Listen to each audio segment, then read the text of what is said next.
Fakultas Sains dan Teknologi Universitas Airlangga. Dan beliau juga merupakan peneliti HIV Institute of Tropical Disease Universitas Airlangga.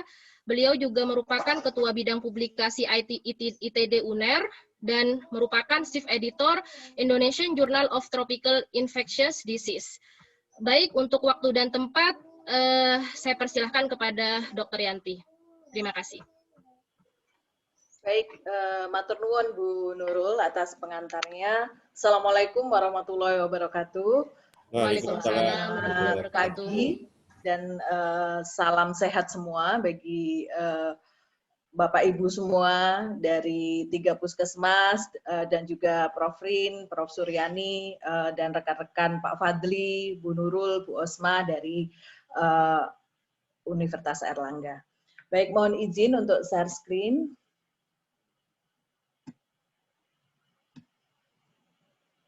Apakah sudah tampak, Bu Nurul? Tampak, Dokter. Mungkin bisa Ya. di-share show. Yeah. Ya, sudah. Ya. Baik, Bapak Ibu semua, saya mohon izin untuk sharing terkait dengan update mengenai COVID-19, mulai dari kausa, kemudian nanti ada upaya-upaya manajemen untuk prevensi maupun juga penata laksanaannya. Mungkin Bapak Ibu semua karena ini dari tenaga kesehatan, jadi mungkin ada hal-hal yang sudah diketahui karena memang ini informasi mengenai COVID-19 ini cukup masif ya, karena kita memang berada di tengah pandemi. Jadi mohon izin nanti kita akan bersama-sama untuk berdiskusi. Ya. Coronavirus ini pertama kali muncul tahun 2019, sebagaimana namanya adalah COVID-19. Ini adalah penyakit yang disebabkan oleh SARS-CoV-2 yang merupakan sekarang sudah menjadi pandemi di dunia. Jadi sebelumnya pada tahun 2003 kita sudah pernah mengalami suatu endemi SARS-CoV saja, tetapi kemudian ini meskipun secara sequence virus dari SARS-CoV-2 ini ada beberapa kemiripan dengan SARS-CoV yang tahun 2003, tetapi sebetulnya sudah banyak mengalami mutasi sehingga banyak manifestasi dari fenotype atau karakteristik dari virusnya ini sudah bergeser dari virulensi SARS-CoV yang pertama. Jadi virus ini menular dari manusia ke manusia melalui droplet langsung ataupun tidak langsung dengan udara. Dan mengapa ini cukup mengkhawatirkan, gitu ya, bukan cukup tapi sangat mengkhawatirkan adalah karena dia dapat menyebar dengan sangat cepat ke seluruh negara. Nah, apakah COVID-19 ini berbahaya, Bapak Ibu? Nah, ketika kita melihat, jadi di sini ada gambaran untuk kasus, ini saya ambil per 21 Oktober 2020, ya. Ini adalah kondisi Indonesia saat ini di 373.109 yang terkonfirmasi positif, ya, sedangkan yang sembuh adalah 297.000 dan yang meninggal adalah 12.857. Sedangkan untuk di dunia ini cukup banyak ya, per tanggal 21 Oktober itu ada update 350.424 untuk penemuan kasus baru. Jadi ketika kita melihat angka-angka ini tentu tergambarkan pada kita bahwa penyakit ini bukan main-main gitu. Dan mungkin dulu Bapak Ibu juga sudah pernah mendengar bahwa ada Spanish flu gitu ya, yang juga cukup mengkhawatirkan dan korban meninggalnya juga cukup banyak. Nah, untuk gambaran di Indonesia, ini data dari gugus COVID ya, dan juga bekerja sama dengan Kemenkes. Ini adalah pada saat itu posisinya masih 275, tapi sekarang kita sudah di 323. Nah, untuk sebaran COVID di Jawa Timur, ini adalah seperti ini Bapak Ibu. Jadi ada zona-zona yang kategorisasinya adalah dengan risiko terkontrol, itu dulu itu sempat di awal-awal Maret, April itu Madura ini masih resiko terkontrol. Tapi itu juga question mark, apakah ini memang kasusnya tidak ada ataukah memang belum dilakukan pemeriksaan gitu. Kemudian resiko rendah itu yang orange. Nah, Surabaya ini sekarang orange menuju kuning. Sedangkan yang kuning ini adalah risiko rendah, maaf. Kemudian yang orange ini adalah risiko sedang dan merah adalah risiko tinggi. Bahkan beberapa waktu yang lalu Surabaya juga pernah mengalami hitam ya, jadi di atasnya merah, jadi sangat tinggi. Tetapi dengan tracing yang juga dilaksanakan dan juga pemeriksaan yang banyak, maka ini juga akan bisa mengontrol. Nah, ini sebarannya, saya ingin memberikan ilustrasi kepada Bapak Ibu. Data ini adalah kami dapat dari langsung dari Kepala Dinas Kesehatan tingkat 1 Provinsi Jawa Timur. Pada saat itu beliau sedang menjadi pembicara dalam acara di UNER. Kemudian ini adalah kita lihat bahwa di Kota Surabaya ini cukup tinggi ya, dan monggo ini dipersani untuk Jember ini ada 797, tapi data bulan September nih, akhir September gitu ya. Kemudian sembuh dan meninggal. Nah, apa yang dilakukan selama ini tentu Bapak Ibu masih ingat ketika pertama kali virus ini muncul atau infeksi ini muncul di Indonesia, maka pada saat itu gencar-gencarnya dilaksanakan rapid test. Tetapi kita tentu juga mendengar bahwa rapid test ini bukanlah merupakan diagnostic test choice, ya, of choice untuk penyakit COVID ini. Karena rapid test ini memang didasarkan pada reaksi antibodi, di mana reaksi antibodi, jadi tubuh kita akan merespon, mengeluarkan mediator-mediator kimiawi yang kemudian itu akan diperiksa atau dideteksi dengan tes tersebut. Nah, reaksi antibodi sendiri itu akan berlangsung setelah sekitar 7 sampai 14 hari. Jadi ini memang tidak bisa kemudian dikatakan kalau antigennya itu adalah virusnya dia masuk, kemudian langsung keluar responnya berupa antibodi, itu tidak bisa seperti itu. Jadi pada yang sangat ditentukan oleh onset of time pada saat pengambilan diagnostic kitnya itu, diagnostic testnya itu. Kemudian ini kita lihat dari suspek 7.705 ini ya, di spesimen yang sudah dikelola oleh Dinas Kesehatan Provinsi Jawa Timur, ini adalah rapid testnya sekitar 943 dan sampel PCR-nya ada 323. Dan ini persentasenya alhamdulillah lebih banyak yang sembuh ya, daripada yang kemudian meninggal. Berikut adalah perkembangan kasus konfirmasi COVID-19 di Provinsi Jawa Timur. Kita lihat trennya masih naik. Ini juga bisa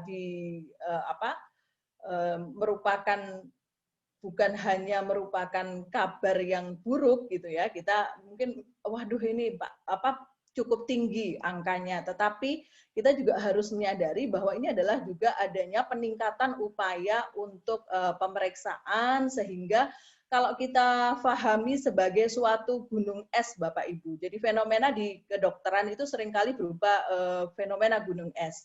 Jadi yang tertangkap atau yang sudah bisa kita dapatkan datanya itu hanya pucuknya saja, tetapi bagian bawahnya yang justru lebih besar, yang belum terungkap ke masyarakat, itu justru yang sebetulnya malah lebih banyak atau berkali-kali lipat daripada yang sudah ditemukan. Berikut adalah kaskade pemeriksaan laboratorium untuk COVID-19 di Jawa Timur. Jadi ini hasilnya bisa ditetapkan ada hasil negatif, hasil positif, tetapi ada juga hasil yang inkonklusif atau tidak bisa diarahkan ke negatif atau positif secara jelas. Kemudian ada juga invalid, karena ini prosesnya juga di laboratorium, tentu banyak faktor yang juga mempengaruhi, meskipun sudah diupayakan semaksimal mungkin untuk bisa memberikan hasil yang valid. Berikut gambaran komorbidnya.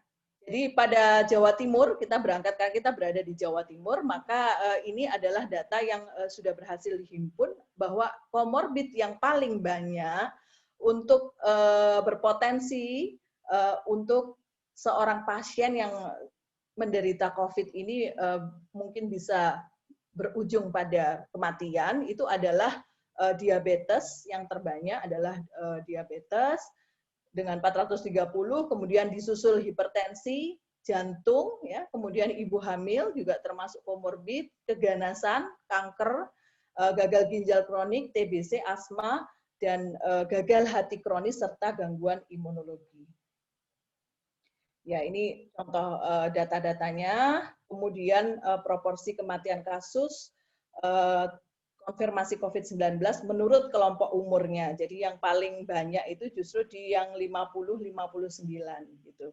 Tetapi laporan dari teman-teman RSUD Dr. Sutomo ini cukup banyak juga, yang kedua ini 60 sampai 69. Jadi biasanya memang karena ada komorbid pada penderita atau pasien tersebut.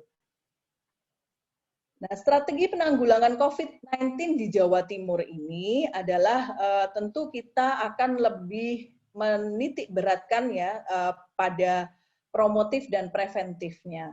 Karena seperti kita tahu, kita nggak pernah bisa memprediksi apakah virus ini akan berapa lama, akan bermutasi sampai seperti apa, kemudian virulensinya atau daya rusaknya terhadap tubuh itu akan seperti apa.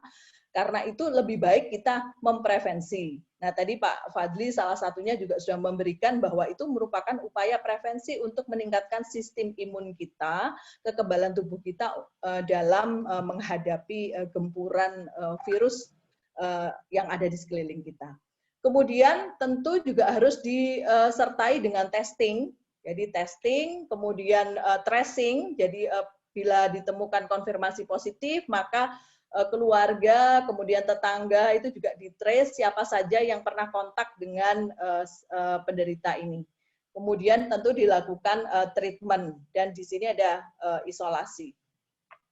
Nah, sebelum kita nanti akan menuju ke penata laksanaan, tentu kita harus memahami betul apa sebetulnya COVID ini dan bagaimana dia menyebar. Tadi di depan sudah disampaikan bahwa dia ini menyebar melalui cairan, yang kemudian cairan ini bisa keluar melalui apa saja. Jadi percikan pada saat orang bersin, batuk, kemudian dia akan bisa masuk ya, masuk secara langsung, droplet langsung ke lubang-lubang yang port d'entry di tubuh kita, yaitu mata, hidung, mulut, dan telinga. Tadi sudah disampaikan oleh Pak Fadli. Kemudian bisa juga secara indirect atau tidak langsung, yaitu melalui kontak erat dengan penderita ataupun orang yang suspek tadi. Jadi kalau dulu kita senang sekali cium tangan, cipika-cipiki, berpelukan gitu ya. Sekarang kita harus menahan diri untuk itu karena memang ini sangat bisa ditularkan melalui kontak erat. Jadi kita memang harus sementara ini menjaga jarak sampai kemudian kondisi yang ini akan terkendali. Lalu menyentuh benda-benda yang terkontaminasi. Jadi tidak hanya tadi misalnya melalui tangan gitu ya, tetapi juga bisa benda-benda ini karena virus ini cukup kuat, jadi dia akan bertahan pada permukaan benda selama berjam-jam sampai berhari-hari. Nah, itu tergantung dari jenis material bahan yang misalnya kayu dengan besi dengan kaca itu tentu akan berbeda. Nah, ini Bapak Ibu droplet atau percikan langsung ya. Jadi kalau yang secara langsung itu droplet, kemudian juga bisa juga secara tidak langsung, artinya tumpah ke permukaan benda.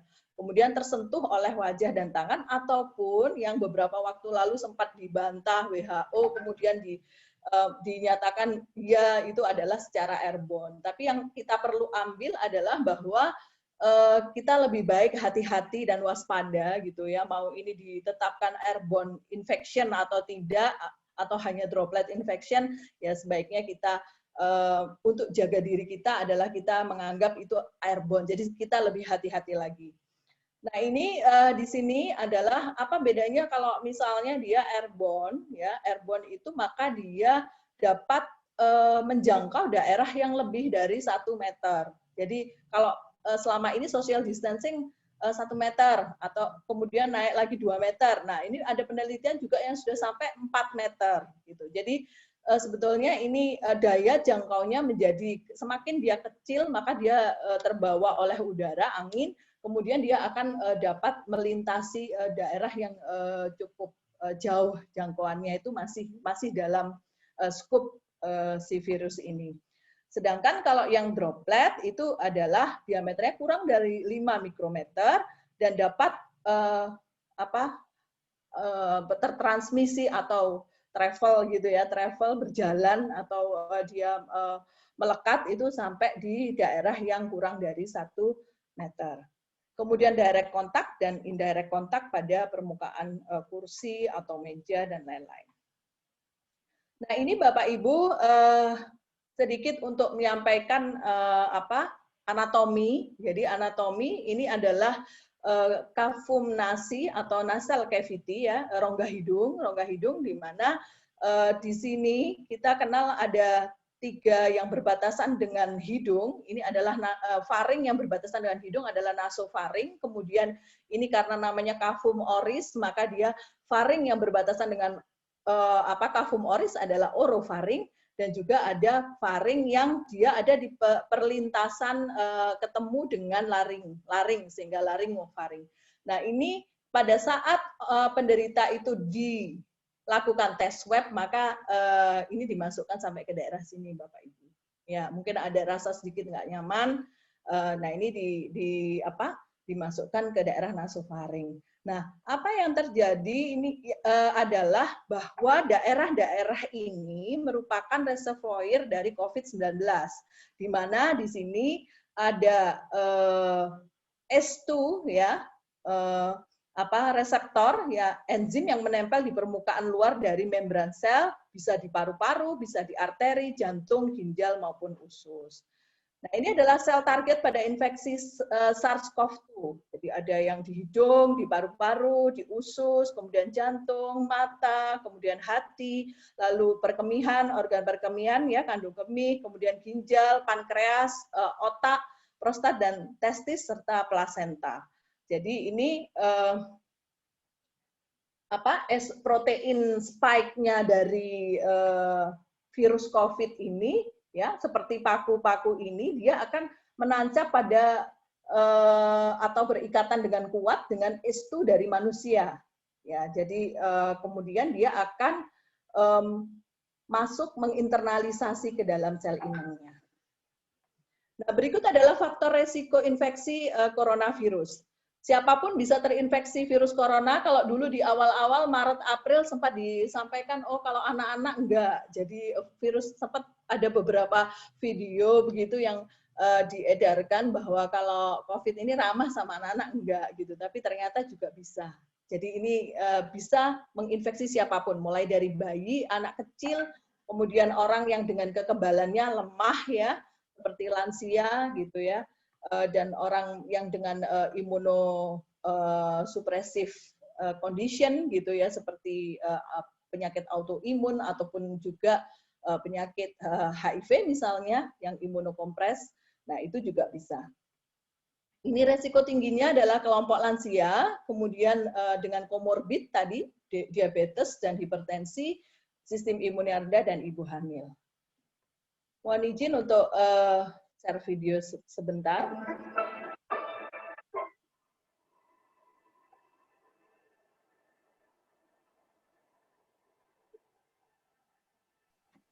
Suaranya kecil, Dokter.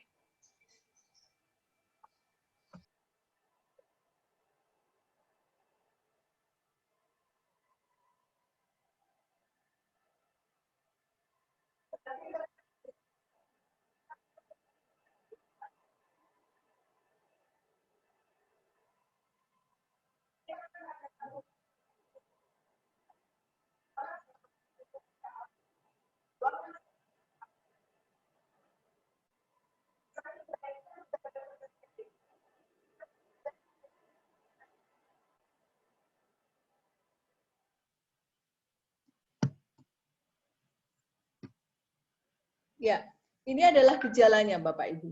Gejala klinisnya ini kalau kita lihat yang di sini seperti gejala penyakit lain. Jadi kalau di kedokteran ada diferensial diagnosis gitu ya. Jadi ada yang mirip-mirip demam itu ya. Berbagai penyakit itu juga diawali dengan demam.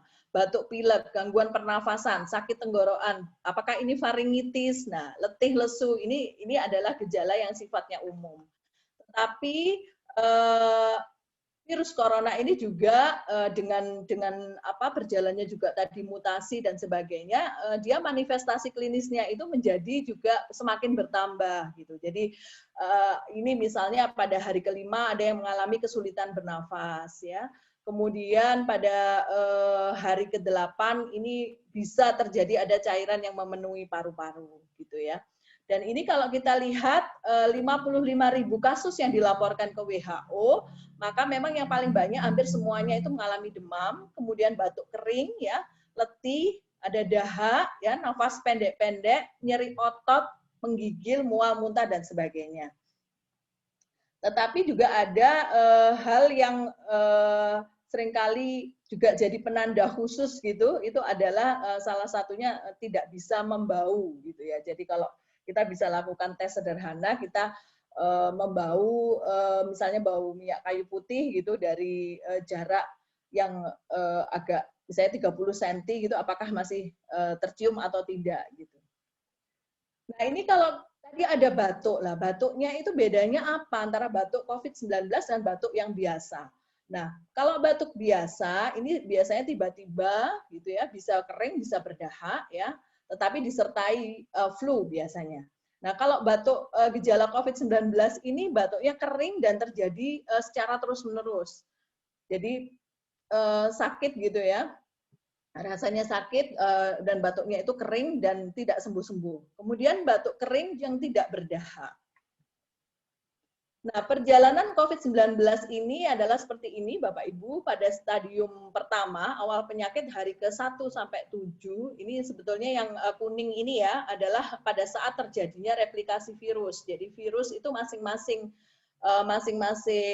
virus itu memiliki waktu untuk replikasi yang berbeda-beda. Misalnya kalau HIV AIDS itu virusnya akan bereplikasi 1 hari itu menjadi 1 juta virusnya. Kemudian kalau yang COVID ini juga cukup cepat ya, tetapi memang belum diketahui sampai berapa karena memang HIV sudah cukup familiar ya bagi kita, beberapa tahun yang lalu juga sudah banyak. Dulu di awal-awal ada penolakan pada HIV, nggak berani salaman dan sebagainya. Kemudian jenazah ada yang ditolak untuk dimakamkan di suatu desa misalnya, tapi sekarang eranya itu sudah lewat. Jadi masyarakat sudah lebih bisa menerima. Ini adalah fase replikasi virus. Jadi memang yang paling besar ada terjadi pada stadium 1 atau awal penyakit. Kemudian gejala klinisnya adalah flu-like symptom. Jadi tadi demam, nyeri kepala, batuk, mialgia, gitu, mual ya. Kemudian petanda klinisnya, nah ini bisa dari CRP ya, dari D-dimer. Kita sering dengar kalau D-dimer ini di penyakit COVID ini juga menjadi penanda juga. Kemudian potensi terapinya adalah seperti ini. Lalu stadium 2, 8 sampai 11, ini demamnya kok menetap gitu ya, nggak hilang timbul lagi gitu. Kemudian disertai oleh sesak nafas. Dan gambaran kalau di CT scan atau di ronsen ya, di ronsen akan ada seperti ini, ground glass opacity. Kemudian stadium 3 ini adalah hiperinflamasi. Jadi di atas hari ke-11 itu maka di sini kita lihat ini respon inflamasinya yang paling kuat di sini. Jadi gejala klinisnya bisa ARDS sampai shock ya. Kemudian ini adalah petanda klinisnya. Nah, kalau tadi kita sudah melihat bahwa COVID ini bahaya, ya bahaya gitu. Tetapi kita tidak boleh kemudian langsung wah ini seperti the end of the world gitu. Tapi apa yang harus kita lakukan karena manusia itu diciptakan adalah juga mempunyai kemampuan untuk countering mechanism, mempunyai kemampuan untuk beradaptasi, maka kita bisa melakukan adaptasi terhadap kondisi yang ada. Nah, apakah COVID-19 bisa sembuh? Bisa. Jadi Ini banyak sekali laporan bahwa baik itu masyarakat ataupun tenaga medis ini cukup banyak angkanya yang sembuh. Saya mohon izin juga menyampaikan untuk update segala hal yang berkait dengan COVID-19. Nah, beberapa waktu lalu, ya ini sebetulnya mulainya sekitar April atau Mei gitu ya, ketika sudah berjalan 2 bulan gitu pandeminya, kemudian muncullah manifestasi klinis yang disebut sebagai happy hypoxia. Apa sebetulnya ini happy hypoxia ini? Jadi ini adalah kondisi di mana tidak muncul gejala sesak nafas meskipun sudah terjadi hipoksemia atau peningkatan usaha bernafas yang tidak sesuai dengan derajat keparahannya. Jadi orangnya tampak baik-baik saja, tapi kemudian kalau kita melakukan pengecekan gitu ya dengan pulse oximetry itu sudah di bawah 95%. Nah, pada COVID-19 ini mekanismenya belum jelas, namun dicurigai terdapat kerusakan pada saraf aferen akibat badai sitokin yang terjadi di dalam tubuh penderita COVID dan adanya gangguan hantaran stimulasi. Jadi ini ada rangsangan yang kemudian selalu akan ditransmisikan ke otak, batang otak, dan korteks cerebri. Nah, ini tidak muncul responnya terhadap perubahan kadar oksigen. Jadi seperti fine-fine saja, tapi sebetulnya kadar oksigennya sudah turun. Nah, ini dapat dilakukan dengan monitoring simple, Bapak Ibu. Jadi kalau pasien sehat, ini kebetulan kami tenaga medis nih sudah melengkapi gitu ya, kita ke mana-mana bawa pulse oximetry seperti ini. Kemudian kalau terjadi SpO2-nya ini kurang dari 93% itu bisa menjadi salah satu penanda gitu ya. Tapi bukan berarti bahwa itu bisa tunggal karena swab tetap menjadi diagnostik effort yang sangat menentukan. Kemudian kalau tadi penata laksanaan kita ada jalur yang dia promotif preventif, juga ada yang kuratif ya. Nah, maka yang di sini adalah termasuk upaya yang sekarang sedang dilakukan oleh seluruh dunia itu adalah mengembangkan vaksin. Jadi vaksin ini untuk mencegah jangan sampai ketika ada pandemi kita itu sampai terkena penyakit tersebut. Nah, tetapi kita bisa melihat Bapak Ibu bahwa pengembangan vaksin yang ada ini sebetulnya idealnya waktunya adalah 6-12 tahun. Jadi dimulai dari pertama kita mengeksplorasi ya, kita memahami penyakitnya, memahami virusnya, epidemiologik datanya seperti apa, kemudian kita mengidentifikasi antigennya. Lalu kemudian kita mendesain vaksinnya. Nah, ini seed historinya itu seperti apa ya. Jadi setiap kali akan memproduksi bioproduk, mau itu vaksin, mau itu diagnostik kit, mau itu apapun. Nah, itu harus historinya ini ada. Oh, ini dari isolat penderita mana, dari misalnya ras apa, Kaukasian atau Negroid atau apa, warga negara berapa, umurnya berapa, begitu ya. Nah, ini selalu harus ada. Kemudian berbagai rute administratif yang harus ditempuh. Lalu dilakukan vaksin karakterisasi. Nah, ini mengidentifikasi, memurnikan, kemudian uji kestabilan dan sebagainya. Lalu ada preclinical study. Ini mengawal aspek keamanan, kemudian aspek apakah dia menimbulkan suatu kondisi yang toksik atau beracun, apakah dia menimbulkan kondisi yang menimbulkan kecacatan janin. Nah, itu semua itu dikawal di sini. Kemudian baru pilot scale. Pilot scale ini membutuhkan good manufacturing process, ya. Kemudian good laboratory proses ya. Jadi ini betul-betul dilihat kondisi real standarnya atau yang bagusnya itu seperti apa.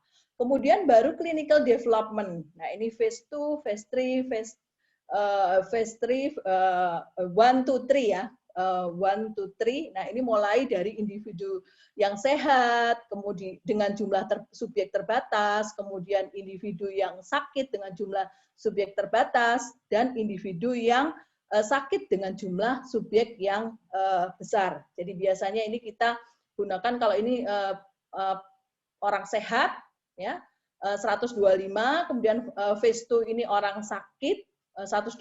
Nah, kalau yang phase 3 ini bisa orang sakit 250, di atas 250.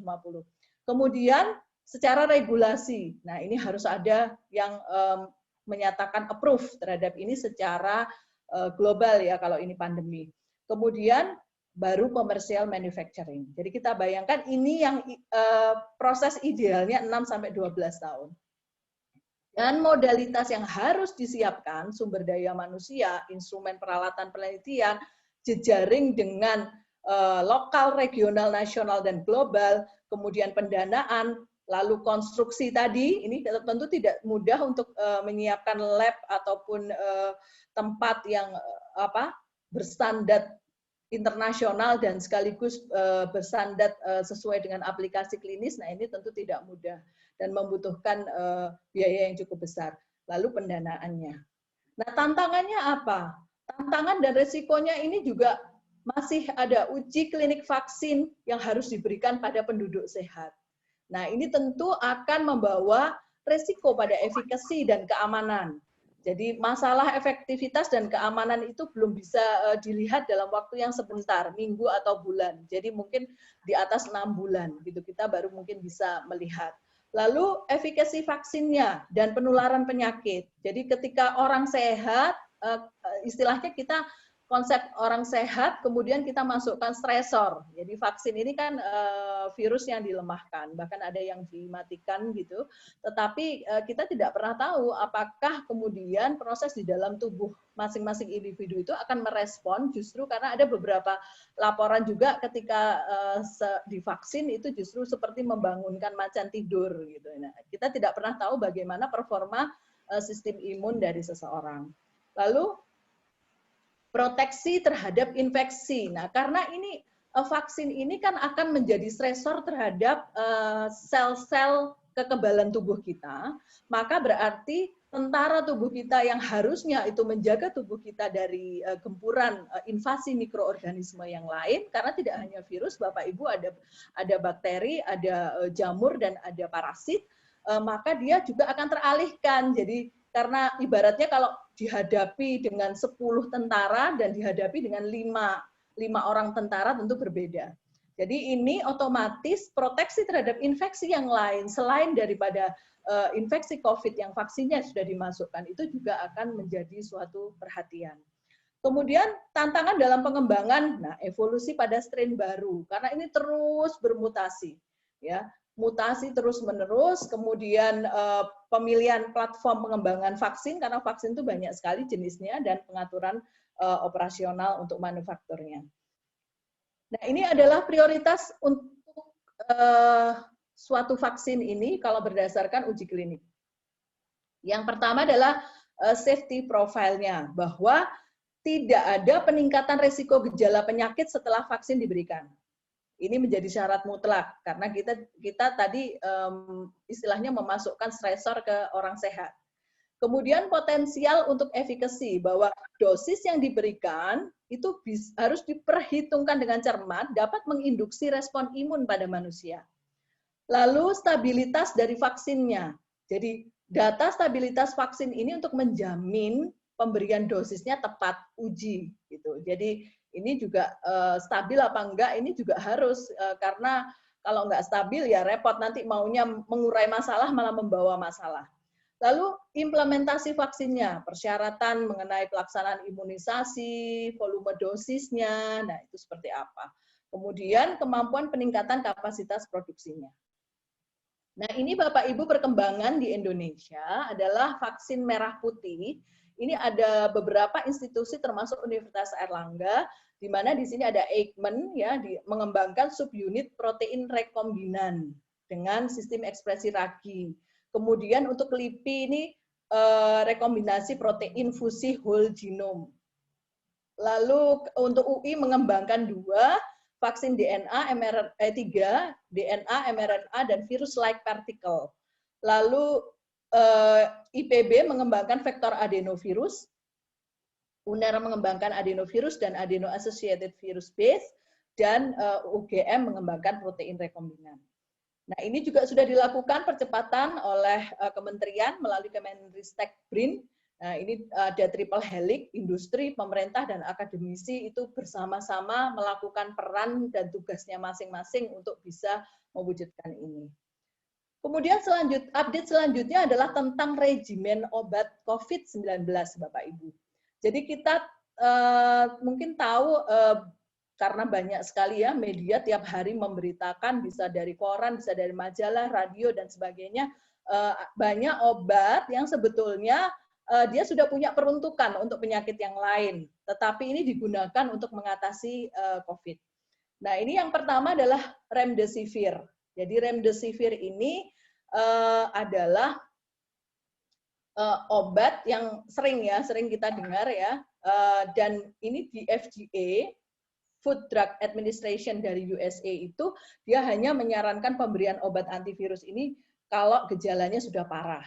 Jadi obat ini tidak sepenuhnya aman. Semua obat regimen, namanya obat ya, dia selalu punya adverse event atau side effect-nya. Dan di remdesivir ini bisa menimbulkan peningkatan kadar enzim hati yang akan memicu kerusakan hati.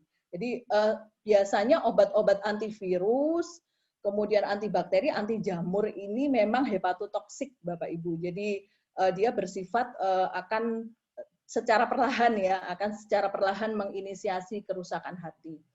Kemudian yang kedua adalah kloroquine dan hidrokloroquine.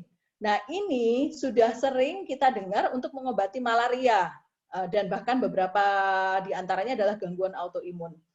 Ini dianggap kurang efektif untuk mengatasi karena memang bukti ilmiahnya masih sangat terbatas.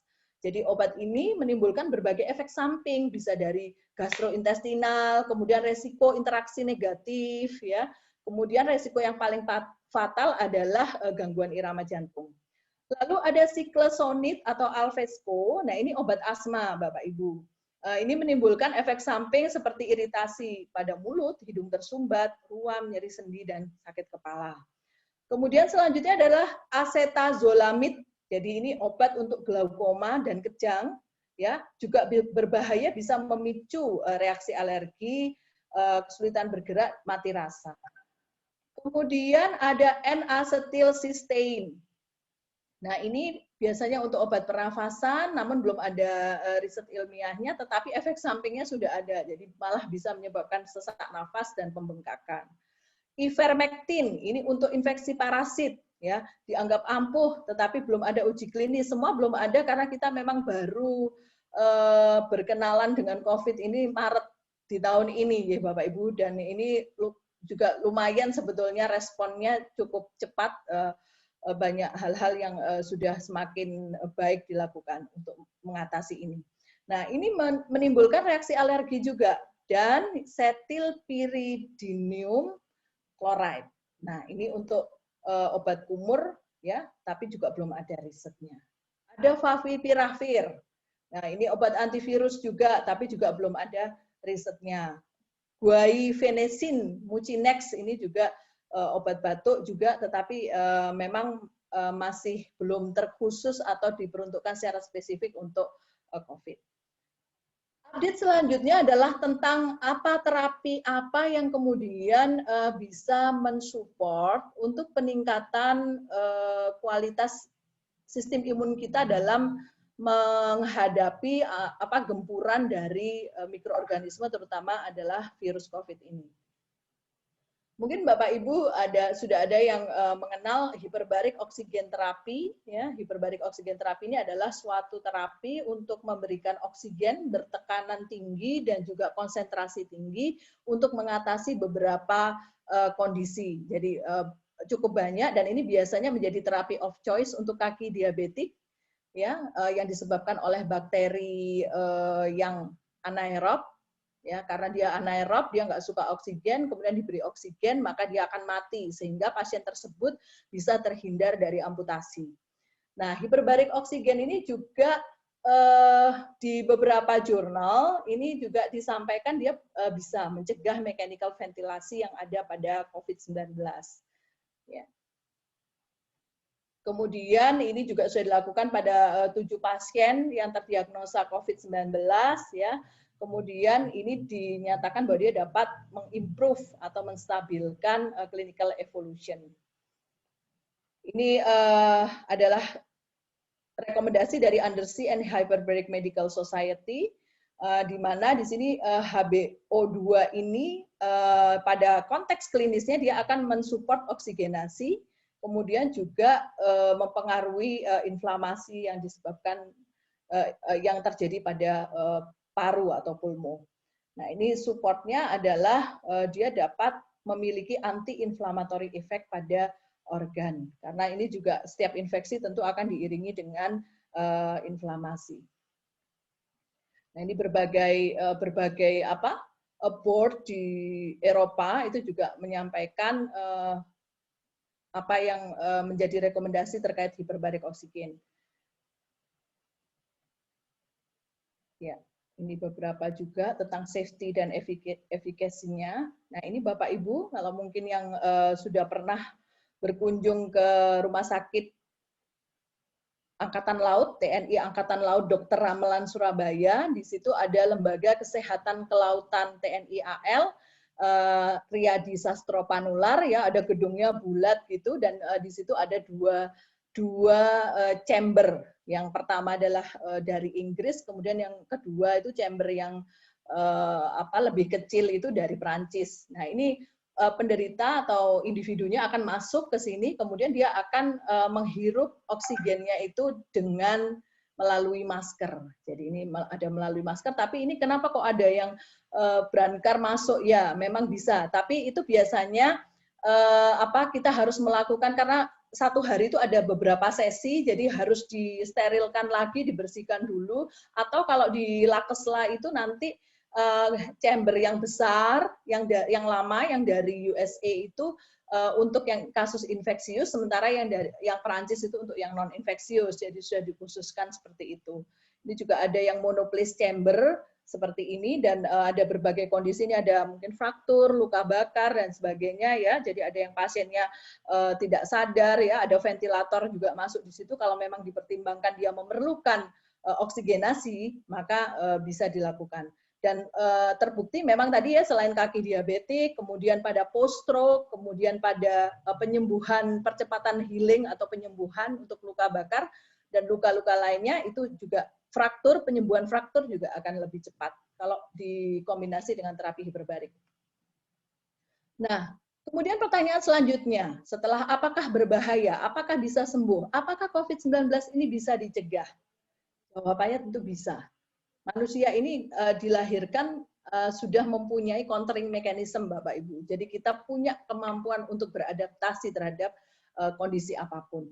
Nah, ini upaya-upaya yang sudah dilakukan, ada social distancing, kemudian penyediaan semua alat-alat fasilitas untuk mencuci tangan, ya. Kemudian juga banyak sekali himbauan-himbauan tadi seperti yang disampaikan Pak Fadli, bahwa kita harus tetap aktif meskipun outbreak.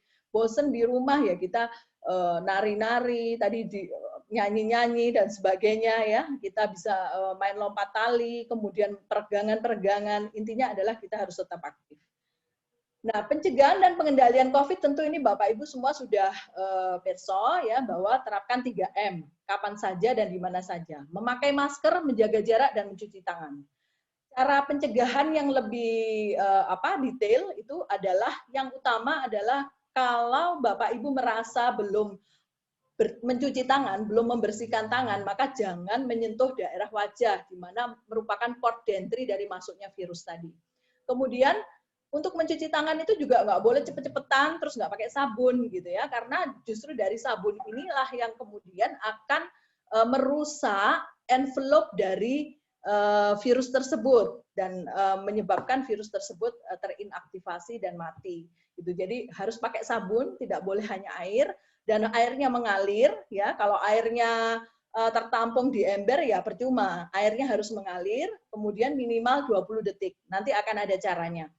Menutup mulut dan hidung dengan masker. Nah, ini seringkali yang kita jumpai, oke, saya pakai masker kok, tapi kok bisa saya tetap ketularan ya? Pakai maskernya seperti apa?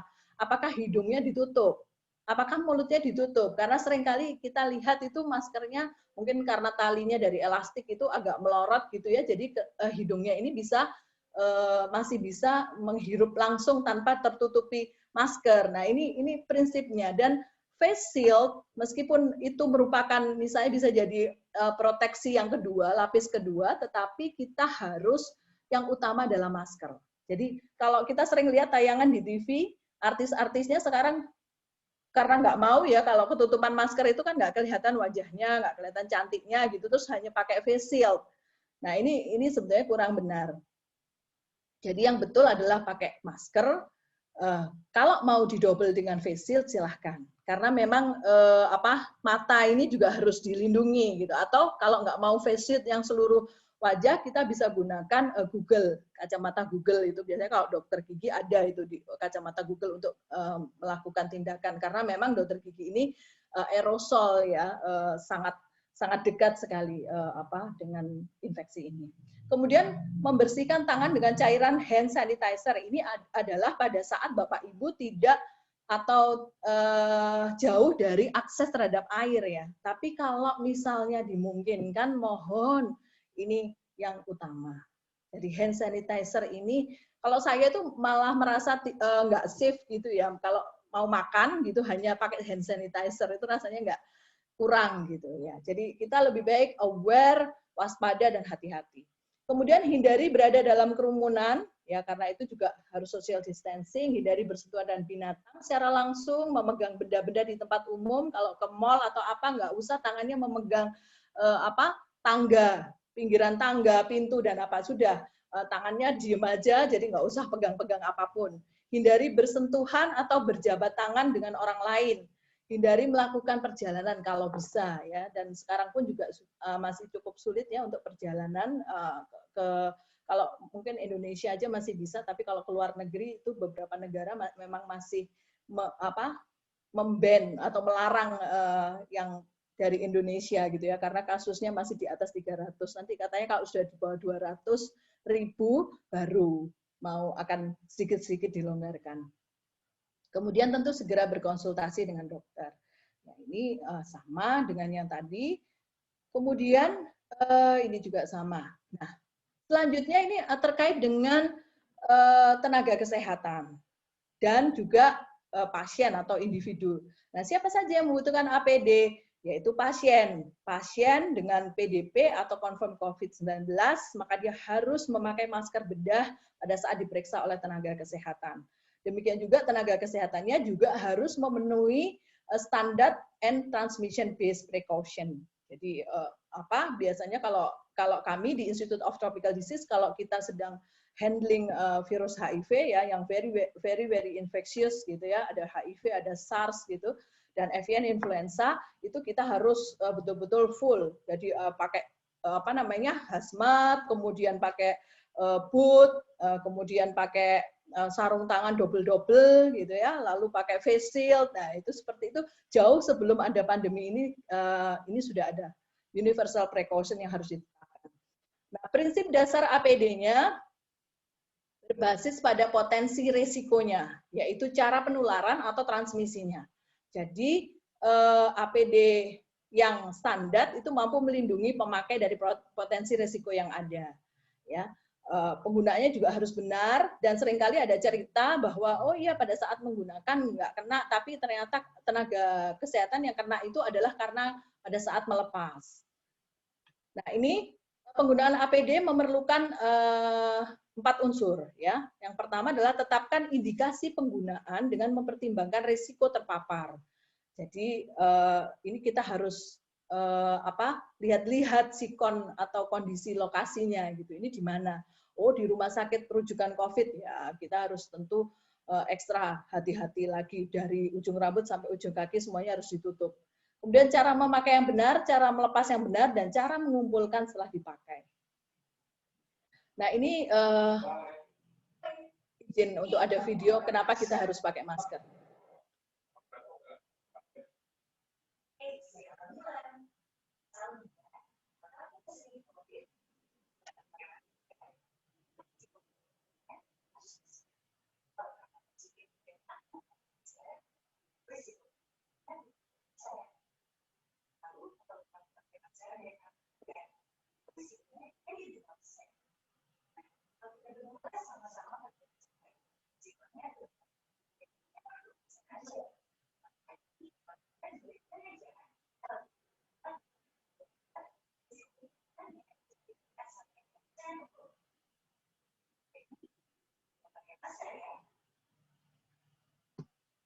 Ya, kemudian dari masker tadi, ini masker ini adalah yang utama, pelindung kita, shield kita menghadapi virus corona.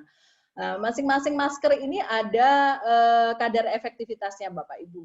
Jadi memang yang paling selama ini yang paling baik adalah masker N95, ini yang biasanya digunakan oleh nakes-nakes yang terutama ada di ruang isolasi penderita COVID. Efektivitasnya adalah 95% sampai 100%. Kemudian yang kedua adalah masker bedah. Nah, kalau Bapak Ibu sering dulu kan sempat mahal sekali, bahkan sampai waktu itu bisa sampai 10 jutaan gitu satu box. Oh bukan, itu yang N95. Ya pokoknya sempat menaik karena ada banyak orang yang memanfaatkan kondisi ini, tapi sekarang sudah kembali normal ya. Masker bedah ini bisa melindungi 80% sampai 90%. Tapi biasanya nakes itu kalau oh ini N95 mahal, ya udah kita pakai masker bedah tapi triple gitu. Jadi pakainya lapis 3.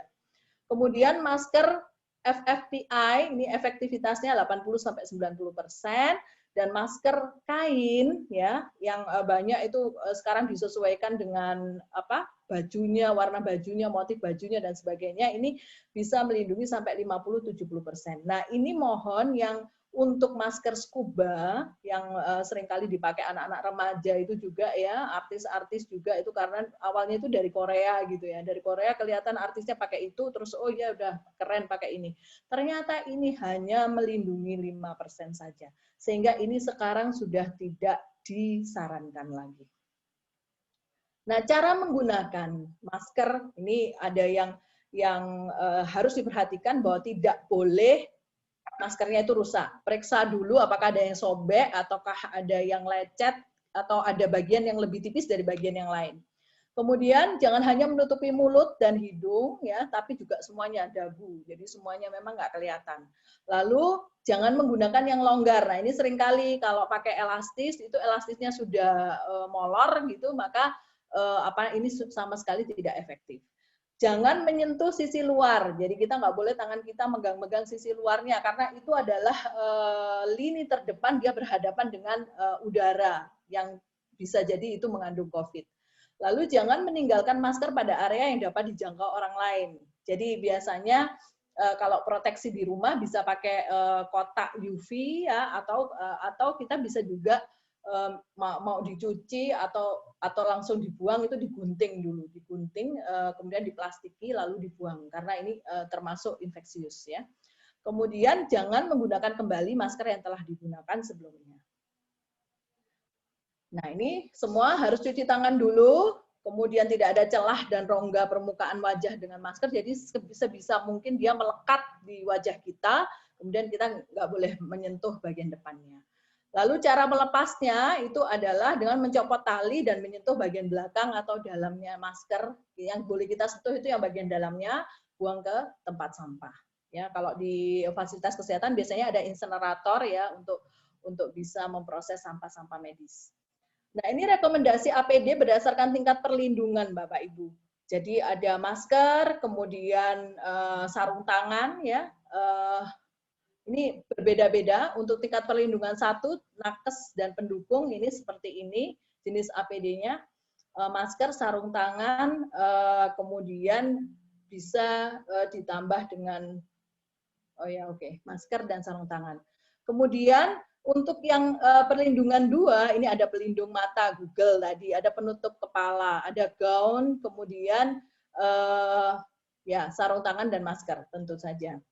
Lalu pada yang ketiga, ini lebih ini lagi, jadi sudah ada penutup kepala, pelindung mata, dan face shield. Jadi matanya dipakai Google dulu, terus pakai face shield lagi gitu ya. Makanya bisa dibayangkan sangat tidak nyaman untuk nakes yang menggunakan ini gaun, boots, masker, dan sarung tangan. Ini adalah perlengkapan APD yang akan melindungi nakes-nakes kita yang berada di garis terdepan untuk menghadapi COVID. Nah, langkah pemakaian APD-nya ini seperti ini, Bapak Ibu. Jadi kenakan baju dinas dulu, ya, bukan baju yang kita bawa dari rumah, kemudian cuci tangan, pakai tutup kepala, kenakan masker, pasang handscoon, kemudian kenakan coverall jumpsuit, lalu pasang handscoon luar. Jadi handscoonnya lapis ya, ada yang dalam, ada yang luar.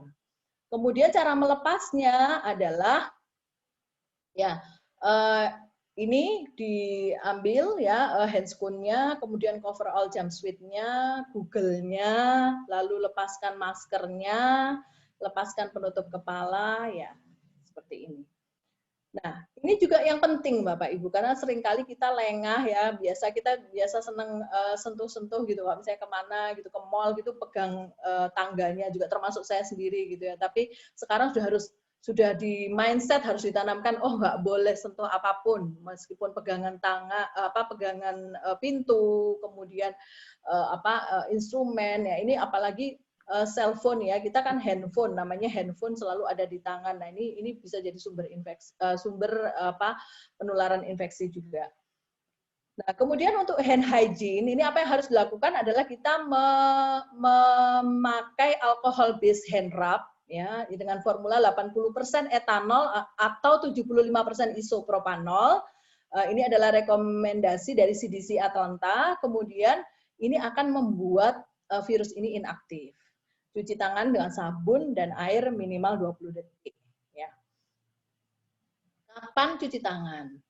Setelah batuk, bersin, setelah bepergian, setelah pegang uang, sebelum sesudah makan, setelah dari toilet, setelah memegang barang dari luar rumah. Nah ini hand hygiene WHO-nya adalah sebelum kita pegang pasien, ya, kemudian sebelum melakukan aseptic prosedur, kemudian setelah misalnya mengganti ini body fluid ya, misalnya urine bag, nah ini seperti ini, kemudian setelah memegang pasien dan setelah memegang benda-benda di sekeliling pasien.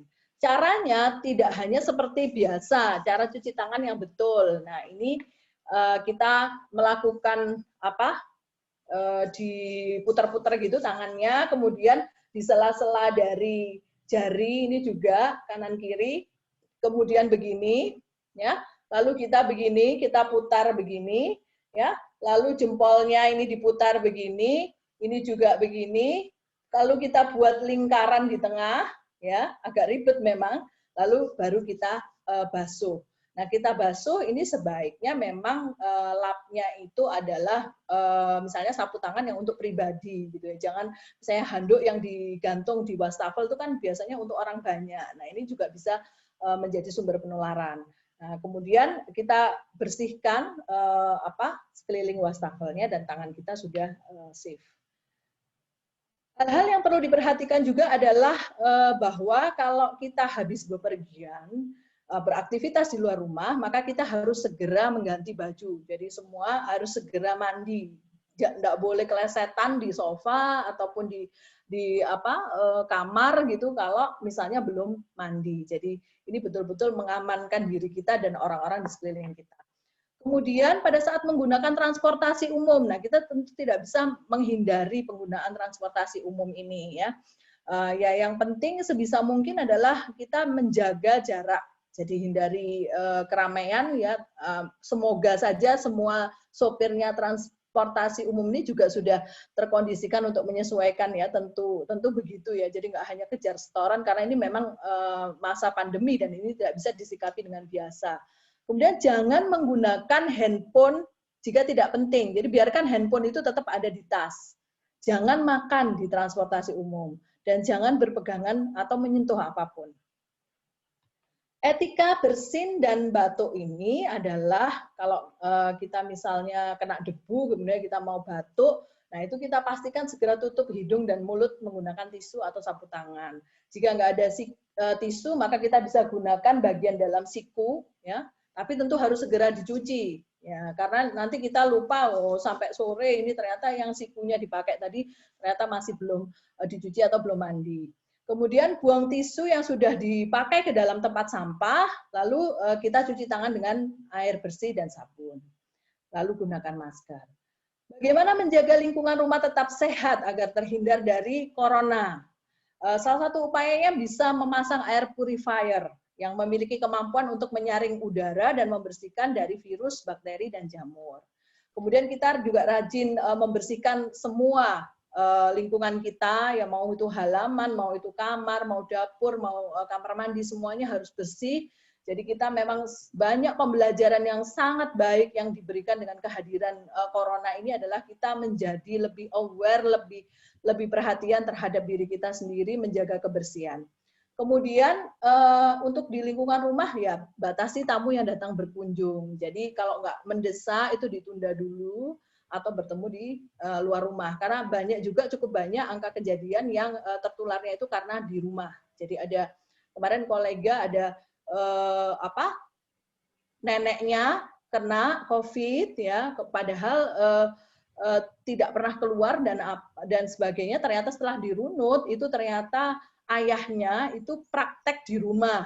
Nah, ternyata dari pasien yang datang ke prakteknya ayahnya ini juga bisa menularkan ke seluruh anggota keluarganya. Dr. Yanti, mohon Kemudian, maaf, ya, waktunya sudah lebih 6 menit. Apakah masih banyak, J, slide-nya? Enggak, insya Allah saya buat cepat aja. J, Kemudian siap. hindari berbagi barang-barang rumah tangga dan menjaga kebersihan makanan yang dikonsumsi. Ini physical distancing, Bapak Ibu tentu sudah perso. Kalau dulu seperti ini geruntelan sudah masih bisa, nah sekarang ini harus seperti ini. Dan ini kemarin sudah dipraktekkan waktu Idul Adha juga masjid-masjid sudah seperti ini.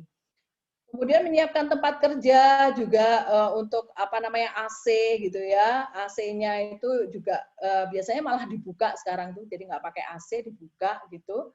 Kemudian yang sakit nggak boleh masuk. Kemudian mengoptimalkan teleworking, work from home.